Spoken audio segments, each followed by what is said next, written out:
I stood there, watching her world collapse in high definition, and thought, this is the moment she realizes she's not the smartest one in the room. Spoiler, she didn't. Truth doesn't land like a thunderclap. It hits like a dull thud, unimpressive, inevitable, and permanent. Let's not pretend I'm the hero here. Heroes don't plan takedowns. Heroes don't wait 3 years to collect evidence. Heroes don't smile when the guillotine drops. I'm not the good guy. I'm the guy who waited, watched, and wrote the ending myself. My name's Nathan, and I live in a perfectly ordinary suburb filled with perfectly ordinary marriages held together by mutual mortgages, car leases, and a shared Netflix password.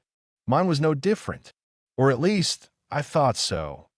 Right up until the night she came home from her book club smelling like someone else's aftershave. But let's rewind. I'll give you the beginning before I hand you the ending. We met during a psychology lecture in college. Yeah, irony isn't dead. Two people studying the human mind, falling into one of the oldest traps of human nature, illusion. She was magnetic, not beautiful in a classic sense, but the kind of smart that made you feel like you needed to work harder just to deserve her attention. She wore glasses with clear frames and quoted Kafka. She said I looked too normal, which, coming from her, felt like flirting. Within 3 months, we were living together. Within a year, we were married. She said she loved how steady I was, how calm. I was the anchor to her storm. At the time, I thought that was romantic. Now I realize it meant I was predictable, containable. She once told me, never love someone more than they love you. I should have listened. Instead, I cooked her breakfast on Sundays, folded her sweaters the way she liked, and supported her career even when it meant putting mine on pause. What a chivalrous idiot. The warning signs didn't arrive with a trumpet. They tiptoed in. First, it was the late nights at work. Then came the mysterious new perfume, the phone that never left her hand, the shift in tone when she said my name, like it had been downgraded in value. I didn't confront her. That's not my style. I'm not a shouter. I'm a note taker. I don't accuse, I investigate. Why didn't you just leave? If you're asking that, congratulations, you're emotionally healthy. I'm not. See, I believe in data. And revenge? Revenge is a spreadsheet. I started with small things, screenshots, receipts, geolocation data from her own phone. She never logged out of her cloud account. Cute. I even installed a home security camera disguised as a Wi-Fi extender. She thought it was just me upgrading our bandwidth. In a way, I was. I hired a private eye. Nope. Too expensive, too messy. I hired a forensic accountant. Because the thing about cheaters is they never just lie about sex. They lie about money, about goals, about everything. And Julia? Oh, she was planning her own little escape plan, new savings account, flights, transfers, all without telling me. But the punch in the gut wasn't that she was cheating. It was who she was cheating with. Brian. Yes, that Brian. My former best friend. Best man at our wedding. Guy I vouched for at work when he was nearly fired. He used to call Julia sis. Guess he got over that. I didn't snap. I documented. And that brings us to now. Present tense. Julia's birthday party. Family gathered. Cake's on the table. She's mid-speech about how grateful she is for the life we've built. She even gives me that glowing look, the one she practiced in the mirror. I hand her a flash drive in a small black box. Everyone thinks it's jewelry. She doesn't know it holds the footage, the bank statements, the emails, everything. And just before she blows out the candles, I lean in and whisper, make a wish. You're going to need it. But we're getting ahead of ourselves again. This is only the first chapter. Mock Q&A with the audience. Question, why not just confront her and leave? A, because I don't want closure. I want consequence. Question, doesn't that make you a bit of a sociopath? A, I prefer the term controlled demolition expert. With feelings. Occasionally. Question, isn't revenge beneath you? A, no. but it's exactly where I like to keep her. Before the lies had names. We didn't fall in love. We negotiated a fantasy, signed off on the script, and played the parts until the stage lights blew. If I could go back, I wouldn't warn myself. I'd just hand myself a fire extinguisher and say, it burns faster than you think. The beginning always looks better in hindsight. It's soft-filtered, sepia-toned, narrated by a liar, usually yourself. If nostalgia had a job, it would be chief defense attorney for every bad decision I've ever made. And marrying Julia? Exhibit A. Before the betrayal, before the forensic accountant, before the lie that wore lipstick and borrowed my last name, there was us. Or at least, something that resembled us. Julia and I met in the over-air-conditioned hell of a psychology lecture hall. She sat 3 seats to my left and scribbled notes like the professor was handing out clues to the universe. I remember thinking, she's smarter than me. I didn't say that often. Still don't. But Julia had this way of dissecting ideas without making a mess. Her thoughts came out crisp like surgical cuts. Mine? I was more of a hammer. She was a scalpel. So naturally, I fell for the precision. We bonded over sarcasm. I made a snide comment about Maslow's hierarchy being a capitalist fever dream, and she laughed like I just confessed a murder. That laugh? That's where it started. You always think it starts with something meaningful, a gaze, a touch, a soul-level connection. No, it started with a laugh that said, you get me, or at least you think you do. By month 3, we were finishing each other's complaints. By month 6, we were finishing bottles of red wine and falling asleep during indie movies neither of us understood. It was cliché, sure, but we were self-aware enough to think that made us special. Marriage wasn't some grand event. It was a Tuesday. We just moved in together. Our lease was in both names. Taxes made more sense together. That's how we told people. It just made sense. Romance wasn't dead. It was just outsourced to practicalities. Funny thing about logic, it doesn't keep you warm at night. And it definitely doesn't stop betrayal. It just makes you think you're immune, right up until the infection spreads. Looking back now, the red flags weren't red. They were beige. Subtle. Acceptable. Julia needed space. Julia wanted to travel alone. Julia was emotionally exhausted. I interpreted all of it as stress. Work. Hormones. The alignment of the planets. Anything but what it really was. She was already rehearsing her exit. But here's the trick. When someone starts pulling away, you don't feel it like a crash. You feel like driftwood. Just a slow, quiet fade. You don't scream. You adjust. You convince yourself this is just how it is now. I remember the first night I caught her texting someone under the table. I didn't say anything. I just filed it, like a good little archivist. She laughed when I asked who it was, said I was paranoid, gave me that look. You know the one. The how dare you not trust me? Look, that look could win Oscars. At some point, love turned into diplomacy. We had check-ins, emotional reviews, coffee table negotiations. Every fight ended in a treaty, not a resolution. And somewhere in all that performance, we stopped talking. Not with words, with truth. She once told me, I feel like I'm fading inside this life. And I, the ever-reasonable man, suggested she take up yoga. Insert laugh track here. But let me clarify something. I'm not saying I was perfect. I worked too much. I retreated into silence when I was hurt. I sometimes treated her like a variable to manage, not a person to love. But here's the thing, I never stopped being loyal. I never looked for plan B. I was too busy fixing plan A. And while I was repairing a sinking ship, she was learning to swim alone in someone else's pool. The first time I saw the hotel charge, I told myself it was for a work event. The second time, I told myself I was being controlling. The third time, I started taking screenshots. That's when it shifted. When I shifted, I didn't confront her. I converted. From husband to historian, from lover to litigator, from spouse to spy. I created a folder on my hard drive called tax documents. Inside it, every receipt, every message, every lie, and every time she smiled at me with that curated warmth, I smiled back. Not because I believed it, but because I wanted her to think I did. Let her feel safe. Let her feel invincible. Because only fools set off bombs in public. I was building mine in silence. Fan commentary. Question: what's the point of staying if you knew? A. Because pain is fuel. And patience? Patience is a fuse. Question: did she ever love you?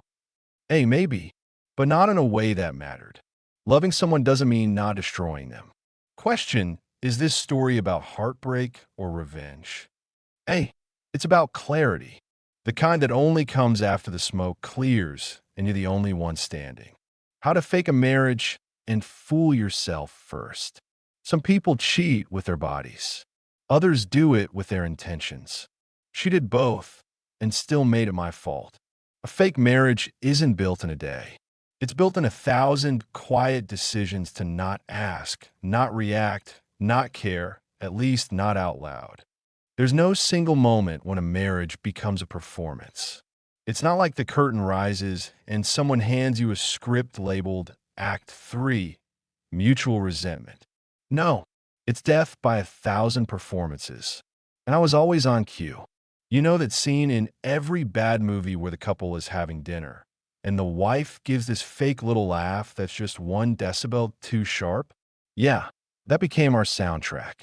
Julia had perfected it. The laugh, the eye contact, the head tilt. And me? I was her loyal scene partner, reciting lines like, "Of course, babe," and "You deserve a break," while my insides curdled. We were good at pretending. Too good. Friends envied us. Family praised us.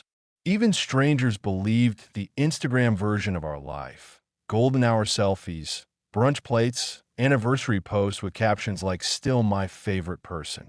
I'd post them with such ironic precision it hurt. She'd add the emojis. Behind the filters, we were practically roommates. And not even the fun kind that order pizza and share secrets.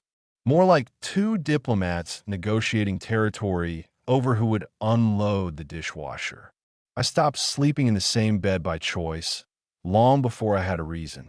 Not because I suspected, but because it just felt easier to breathe elsewhere. That's the funny part. I didn't catch her cheating and then grow distant. I grew distant, and she found someone who made her feel close. See the irony? She replaced me in a role I'd already vacated. You probably think I'm bitter. I am, but not for the reasons you'd assume. It's not the sex. It's not the lying. It's the theft. She stole my time, my trust, my name, even. She wore it like a shield while she laughed at jokes that weren't mine and sent, running late, texts that led to hotel rooms.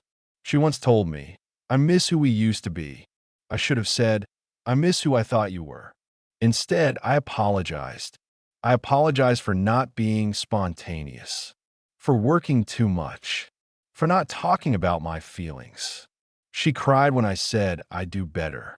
And oh, what a fool, believed those tears. You know what she was really crying about? Guilt. And guilt is selfish. It's not about regret. It's about exposure. Julia didn't regret cheating. She regretted getting caught. The only reason she ever stopped being intimate with me was because she was already giving herself to someone else. There's a word for that. I won't use it here, but you know it. Brian. Of course it was Brian. I didn't even hate him. He was predictable. A backup singer who finally got a solo. He'd always been orbiting our life. Game nights, birthdays, weekend hikes. I thought of him as furniture. Turns out, he was laying pipe. When I started gathering evidence, it felt like an out-of-body experience. Like watching a documentary about your own downfall. The texts weren't even clever. He called her babe and used too many emojis. It was insultingly basic.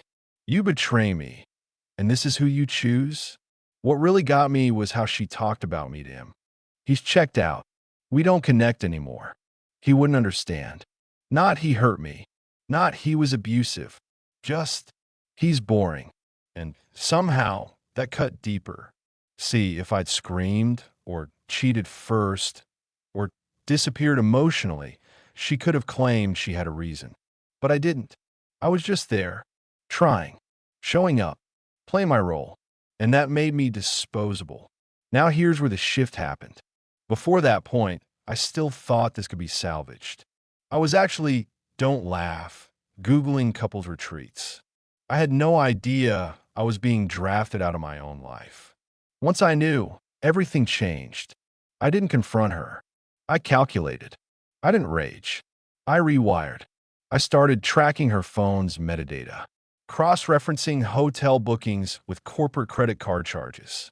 Even hired someone to follow Brian on his guy's night out. It was never guy's night. It was always her.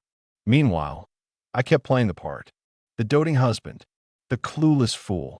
The man who never suspected. You know how hard it is to smile through a dinner party when you've got hard proof your wife spent the afternoon pretending to be single? I did it. With flair. I shook Brian's hand. I asked how his mom was. I offered him wine. Oscar committee, please take note. The marriage wasn't just dead, it was embalmed. But she hadn't realized the funeral had already taken place. That was the fun part. Watching her rehearse affection while I planned her extinction. Yes, I said extinction. This isn't a redemption arc. There's no therapy, no closure, no walk in the rain where we cry and forgive. This is a reckoning, one that comes gift-wrapped in silence and arrives just in time for her birthday. Narrator's sidebar. Question, what if she was just lonely? Hey, then she should have picked up a book, not a bartender. Question, isn't spying a bit extreme? Hey, you call it spying. I call it preparing my case file. Question, are you planning to hurt her? A define hurt. If the truth causes damage, maybe the structure wasn't sound to begin with. The lie she told when she said, I do. Marriage vows are just promises made under duress. Heat, champagne, and denial. She said, I do like it was a confession. I should have heard the guilt in her voice. Instead, I smiled like a man being fitted for a noose. It's funny how we all treat weddings like they're sacred, final, and binding. But really, they're just the world's most expensive trust fall. And I swan dived into the arms of a woman who had already started backing away. If I could relive that day, not to change it, but just to watch it again with the knowledge I have now, I think I'd see it all. The hesitation in her smile. The way she didn't meet my eyes when the officiant said forever. The tight grip she had on the bouquet, like it was the last thing tying her down. But instead, I heard what I wanted to hear. I do. Let's talk about vows, shall we? I promise to be faithful. She said it with flawless cadence, like she'd rehearsed it in the mirror, like she knew it was the first real lie of our marriage. And I believed her, because I was trained to. Because when someone stares at you in a white dress with a trembling chin, your brain turns into pudding and your intuition takes a smoke break. What no one tells you is that weddings aren't just beginnings, they're cover-ups. You dress the part, invite witnesses, throw a party, and call it love. But for some people, it's just the most socially acceptable way to start lying with confidence. Don't get me wrong, the first year wasn't all bad. There were Sunday mornings in bed, inside jokes, and moments of actual warmth. But looking back, I think she was just playing a long game, testing the waters, figuring out how long she could live inside the lie without choking. When we argued, and oh, we did, it was always civil, almost transactional. She never raised her voice, never slammed a door. You'd think that meant emotional maturity. It didn't. It meant detachment. Julia fought like a lawyer, never to connect, only to win. Her silences were sharper than any scream. She weaponized peace. And I was disarmed before I ever knew we were at war. There was one fight I remember clearly, maybe because it was the first time I saw her slip. We were sitting in the car after a dinner party. I made a joke, something harmless, something stupid. She turned to me and said, flatly, "You're not funny, Nathan. You're exhausting." She apologized 5 minutes later, blamed stress, hugged me in the driveway like I was leaving for war. I now know Brian had texted her earlier that night. "Can't wait to see you again. Miss your laugh." That was the laugh she took from me. That was the energy I was exhausting. Because in her mind, I was already a placeholder. Do you know what it feels like to watch someone emotionally pack their bags right in front of you? To sleep next to them knowing their mind is somewhere else? Maybe someone else? It's not heartbreak. It's erosion. Slow, quiet, merciless. I started to test her. Asked about her day in ways I knew would trap her in contradictions. "Didn't you say you were with Marissa last Thursday? Didn't you hate that restaurant? Didn't we agree not to spend from that account?" Each time, she'd find a new escape hatch. She was good. Too good. The kind of good that only comes from practice. So I practiced too. I began collecting everything. Not just evidence, but leverage. Emails, social media messages, deleted texts she forgot I could recover for backups. I became a curator of betrayal, organizing her lies like fine art. And I did it all while smiling, while folding her laundry, while driving her to appointments, while kissing her on the cheek before work. Because she wasn't just my wife anymore. She was my case study. You want to know when I stopped loving her? It wasn't the cheating. It was the contempt. Contempt is worse than hate. Hate implies you still feel something. Contempt is what you feel for gum on your shoe. It's passive, dismissive. And Julia? She bathed in it. She stopped asking about my work, stopped making dinner unless she was eating alone, stopped touching me entirely, except when other people were watching. That was her stage. She didn't need a marriage. She needed a mirror. And yet, the more she drifted, the more I anchored myself in patience. Not because I hoped she'd come back, but because I wanted her to think I was still invested, still fooled, still in love. Every actor needs an audience. The thing about liars is they're only as strong as your silence. The moment you show them you know, they rewrite the narrative. Suddenly, you're the problem. You're paranoid. You're insecure. You're making things up. So I didn't speak. I listened. I listened to her giggle while texting Brian 3 feet from me. I listened to her fake orgasms once or twice when she still bothered. I listened to her excuses, her deflections, her recycled sympathy. And I stored it all, like a fireman soaking gasoline into the walls before striking a match. Because revenge? Revenge isn't passion. It's patience. The gift of letting her keep digging. The most elegant part of revenge? Letting them build their own gallows while you offer the wood. You don't need to break someone who's already cracking. You just need to stop holding them together. I didn't stop her. Not when she came home late. Not when she forgot our anniversary dinner. Not even when she booked a spa weekend alone and came back with a hickey on her collarbone. I didn't stop her because she thought I didn't see it. And that made me dangerous. See, the trick isn't catching a liar. The trick is convincing them they're still invisible. Because when someone thinks they've gotten away with it, they get sloppy, reckless, and eventually they bury themselves. I just handed her the shovel. It started small. I began encouraging her to get more space, supported her self-care. I even told her she deserved more time with friends. And oh, did she take it? Whole weekends would vanish unexplained. She said she was reconnecting with herself. I said, "That's great, babe." Translation: here's another rope. Let me help you tie the knot. She didn't notice that I stopped asking questions, stopped checking in, stopped caring, at least on the surface. And to her, that probably felt like freedom.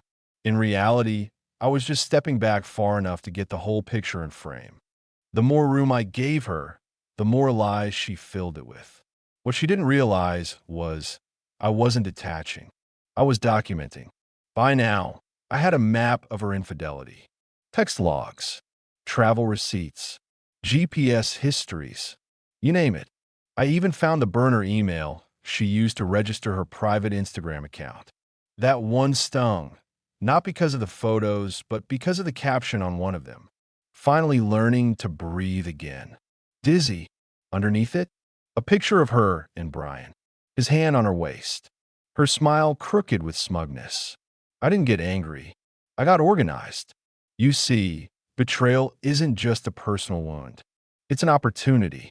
It gives you a rare clarity, the kind that strips away illusion and leaves behind only motive. Once I stopped needing to fix her, I could start using her. I helped her relax, gave her gifts, flowers, took her car in for an oil change, and accidentally installed a GPS tracker. She never noticed. Why would she? I was being sweet again. She started opening up, or so she thought. One night, she told me, I feel like we're getting back to where we used to be. And I agreed. We were definitely getting somewhere. She was too busy breathing again to notice that she was inhaling smoke. I became her safe space, her emotional crutch, her loyal fool. And she was the star of her own little betrayal drama. She thought she was clever. She thought she was choosing freedom. What she was really doing was building evidence against herself in real time. Every transfer from our joint account to her new secret one, tracked. Every call to Brian while she claimed to be at yoga, logged. Every lie she told me with a smile, saved. But I didn't just want to expose her. That's too easy. I wanted her to destroy herself publicly, without realizing she was the one lighting the fuse. So I gave her permission. Permission to lie, to skip family events, to work late, to whisper sweet nothings to Brian on my dime. I even encouraged her to get promoted at work, because nothing ruins a liar faster than a higher pedestal to fall from. She climbed it with glee. At her company gala, she gave a speech about integrity in leadership. The irony was so thick, I could have bottled it and sold it under the brand name Delusion. Meanwhile, I was quietly introducing myself to her company's internal auditor. Just a handshake, just a name. But when the time comes, that handshake will be remembered as the beginning of her professional autopsy. I didn't need to ruin her. I just needed to stop protecting her from the consequences she'd already earned. And if you think that's cruel, ask yourself this. What's more cruel, letting someone live in a lie or handing them the mirror? Because that's what's coming. The mirror. The moment she sees everything, all the angles, all the evidence, all the people watching. And the worst part? She won't be able to blame anyone but herself. But for now, I smile. I bring her coffee in bed. I compliment her new dress. I nod supportively when she tells me she's flying to Chicago for a Women in Leadership conference. I even help her pack, because the most powerful revenge is patience wrapped in kindness. The trap, the trigger, and the beautiful collapse. She thought she was walking into a celebration. She didn't realize it was the prelude to her own autopsy. You don't always need to pull the trigger. Sometimes you just hand it to the liar and wait. Every con needs a stage. Every downfall deserves an audience. Hers? It was her birthday. The irony, frankly, was poetic. She called it a night to feel loved. I called it Event Horizon, the last point from which there was no return. To the outside world, we were the perfect couple hosting a perfect gathering in our perfectly curated suburban home. Candles, wine, charcuterie board arranged by hand. Julia's laugh echoing through the kitchen like nothing had ever cracked in our glass house. She'd spent the whole day posting Instagram stories. So grateful, so blessed, can't wait to celebrate with my favorite humans. Her captions were enthusiastic. Her betrayal was hidden under concealer and contour. She had no idea the guest list wasn't just friends. It included 2 people from her office, her boss, and, cherry on top, the compliance officer, all invited by me. carefully, subtly, framed as a surprise to make you feel appreciated. And, oh, did she ever feel appreciated? That night, she was glowing, like a woman who believed she'd gotten away with it. Now, let me clarify something. I didn't plan a dramatic public confrontation. No screaming, no throwing drinks. This wasn't some soap opera climax.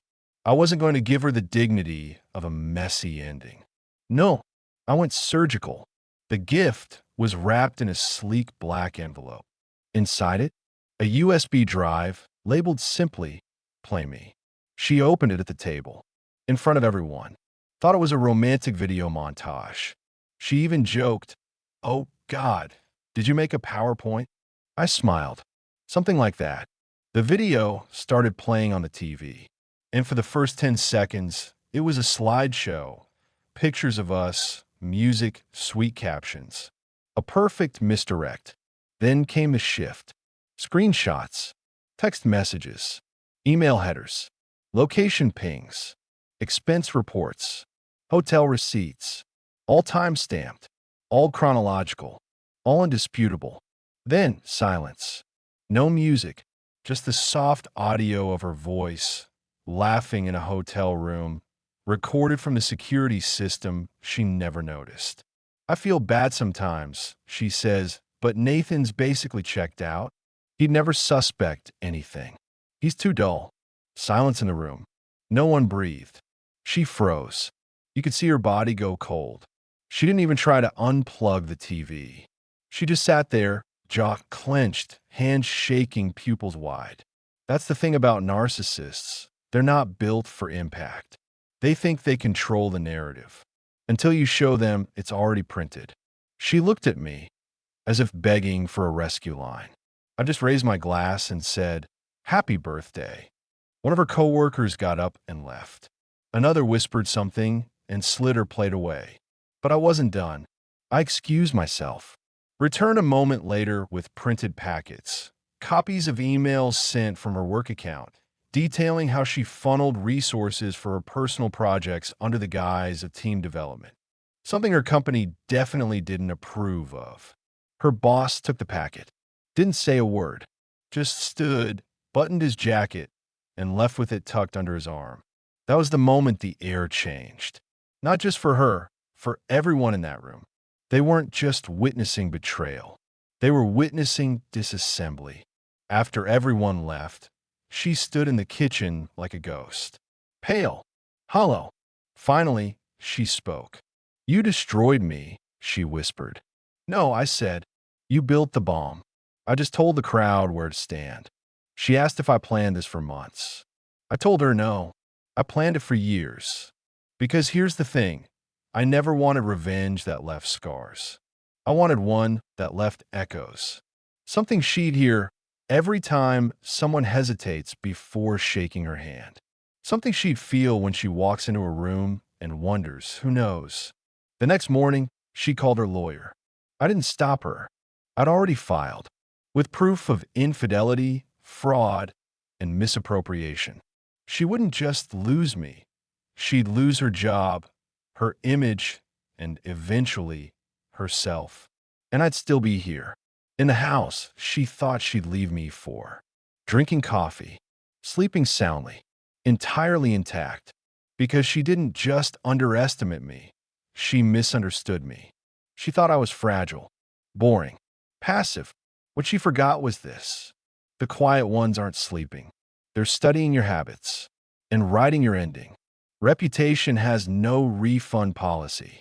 Once your name breaks, you can't tape it back together, not without everyone noticing the cracks. She built her image like a castle. I just opened the gates and let the truth walk in. There's no smell quite like the ashes of a perfect reputation. Clean, sterile, final. You'd think the night of her birthday collapse would have been enough.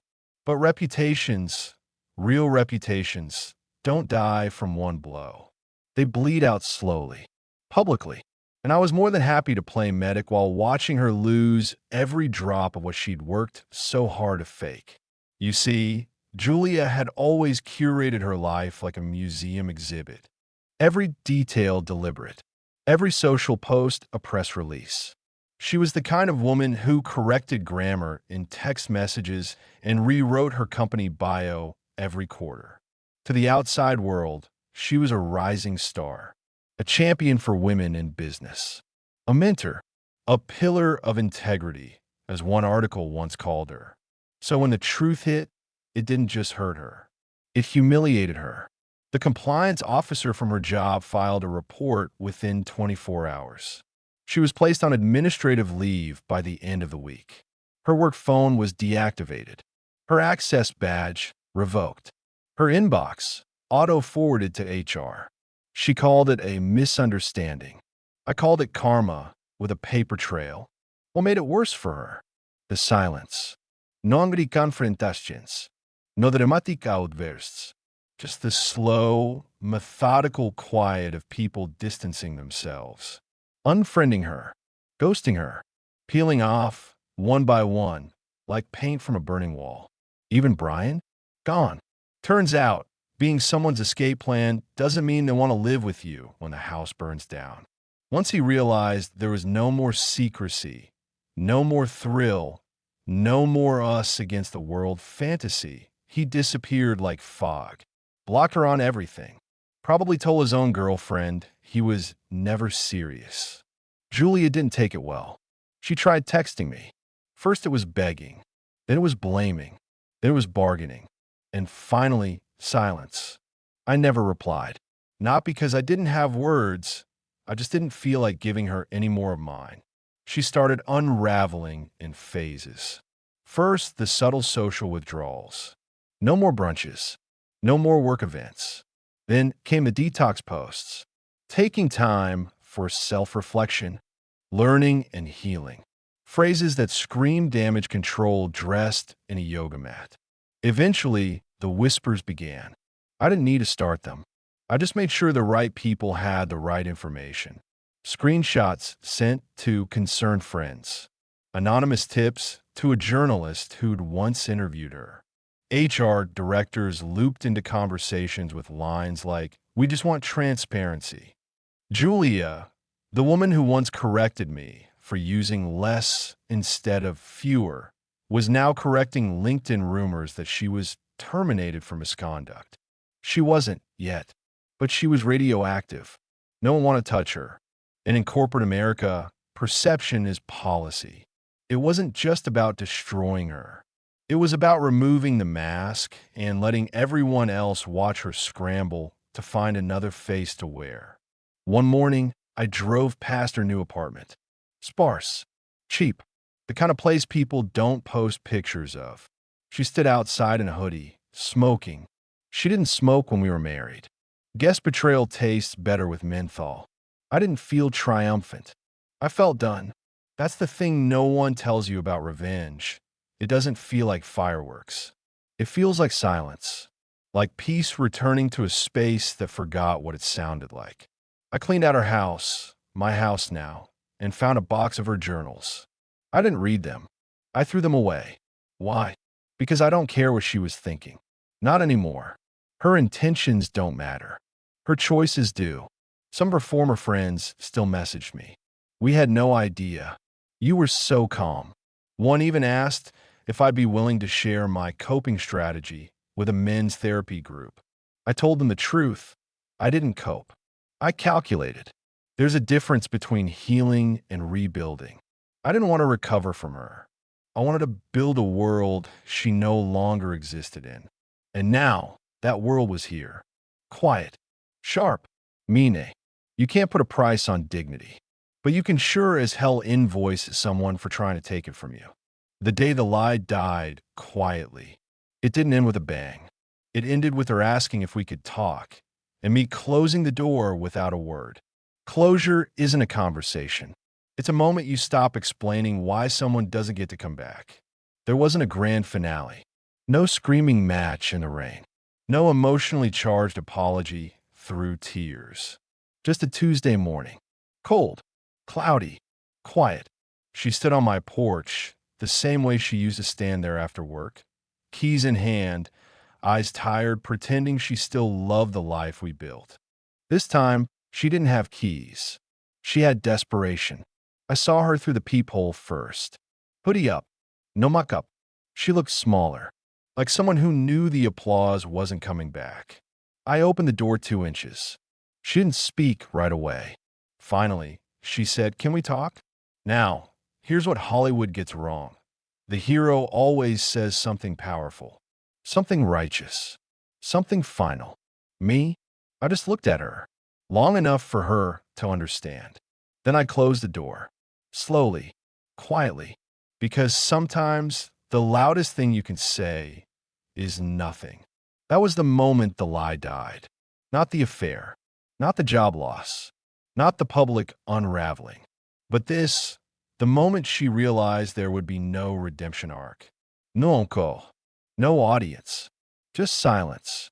I stood behind the door for a few seconds, not because I was tempted to open it, but because I wanted to feel the weight of the moment, the calm after a storm that she thought she controlled.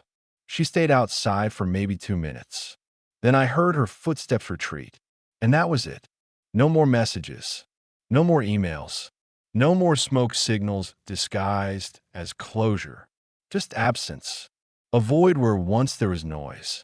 People always ask what healing looks like. Let me tell you, it doesn't look like yoga or journaling or inspirational quotes. It looks like peace. It looks like less anxiety, less pretending, less of her. I deleted our old photos, not out of spite, out of hygiene, emotional sanitation. I replaced them with landscapes, empty beaches, snowfall on pine, things that didn't lie. I changed my number, closed our joint accounts, gave her what she truly deserved. Nothing. Not rage, not sympathy, just absence. She doesn't know where I live now. She doesn't know what I do, and she never will, because she lost the right to know my story the moment she rewrote hers without me in it. Some people say forgiveness is freedom. I say anonymity is better. I didn't move on. I moved forward, quietly, with purpose, with all the tools I gained from dismantling a life built on illusion. And now I sleep fine. There are no nightmares, no what ifs, just silence. Not the uncomfortable kind, but the kind that feels earned. Like the world finally stopped demanding my attention. Sometimes I pass couples in the street, holding hands, smiling, and I wonder, do they know? Do they know how close they are to becoming strangers with shared passwords? But I don't dwell. I observe. I don't avoid love. I just don't outsource my identity to it anymore. Julia? She exists now as a lesson, a footprint in wet concrete that I've long since stepped over. They say you shouldn't let one person ruin your idea of love. I didn't. I let her ruin my idea of her. And that's all she ever was, an idea. The freedom in having nothing left to lose. Once you lose everything fake, you start building something real. And that's when it gets dangerous for anyone who underestimated you. People think freedom feels like flying. No, it feels like finally standing still without anyone tugging on your strings. You don't realize how heavy the performance is until you've set it down. Marriage, for me, was a suit I wore too long. Custom fitted, carefully tailored, and itchy as hell. I wore it to look successful, secure, like the kind of man who had it all figured out. But underneath that fabric was a man shrinking daily, folding himself into the expectations of someone who never really saw him. Now, I walk around in a plain t-shirt and the air hits different. That's freedom. Not the loud, reckless kind, the kind that whispers, the kind that doesn't need validation, the kind that doesn't ask for permission to exist. After Julia, people expected me to date again. Rebound.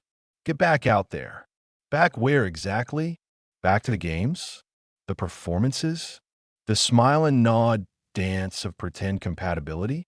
No thanks. It wasn't that I was bitter. Bitterness is emotional debt. I paid mine off in full. What I felt now was clarity.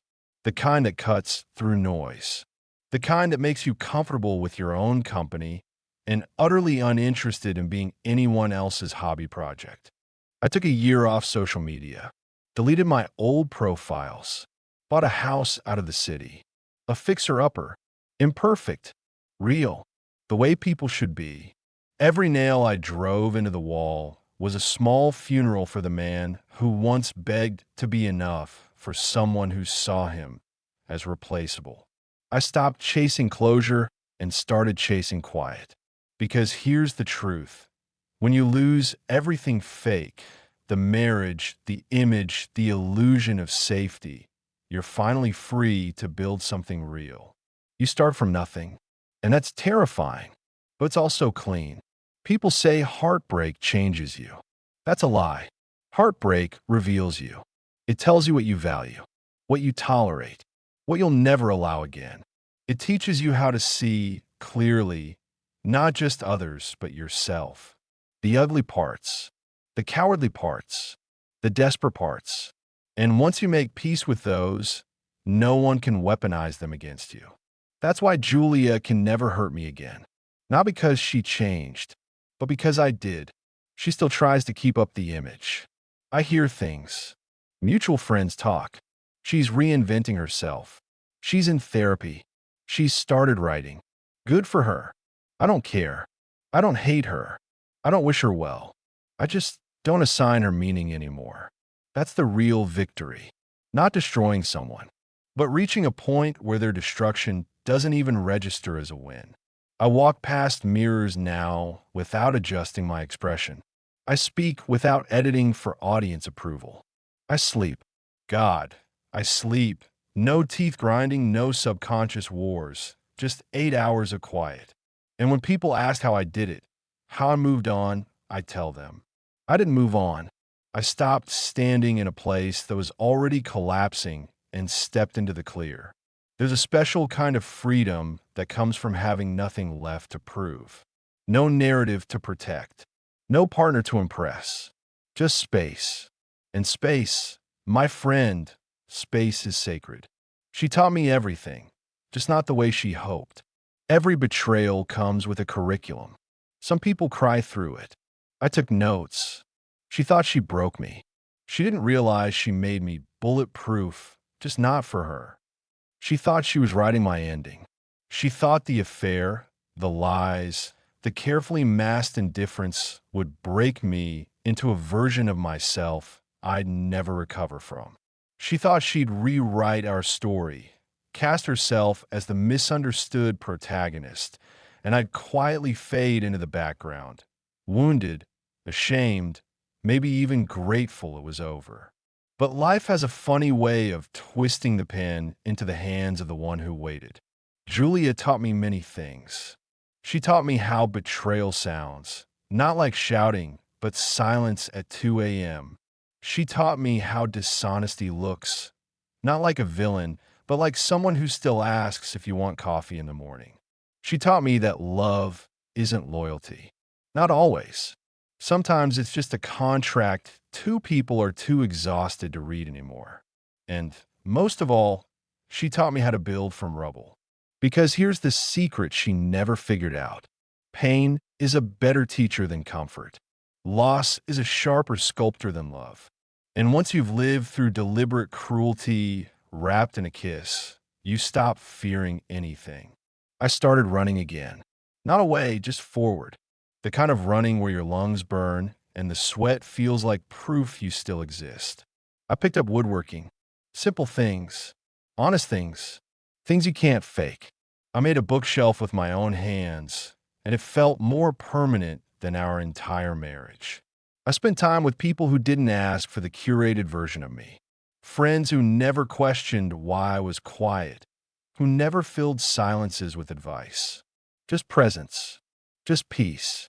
And the strangest part? I didn't want revenge anymore. It was already done, already woven into her timeline. She'll live with the fallout every time a new job runs a background check. Every time she starts a sentence with, "That's not what happened," and someone raises an eyebrow. Every time she has to choose between truth and the prettier lie. Her life is now a series of conversations she dreads. And that's a form of justice no courtroom could replicate. As for me, I'm not healed. I don't think anyone ever really is. Healing implies a return to what was. I'm something else now. Not better, just more honest, less tolerant of performance, more curious about substance. If I fall in love again, and that's a big if, it won't be with someone who completes me. I'm not a puzzle. I don't need completing. I need honesty, simplicity, silence that doesn't scream, touch that doesn't ask for applause. Julia wanted someone soft enough to mold and smart enough to stay quiet.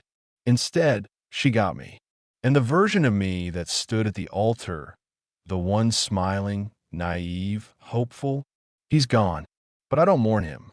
Because now I know you don't become strong by winning. You become strong by losing everything and walking away with nothing but your spine intact. She taught me that, just not the way she hoped.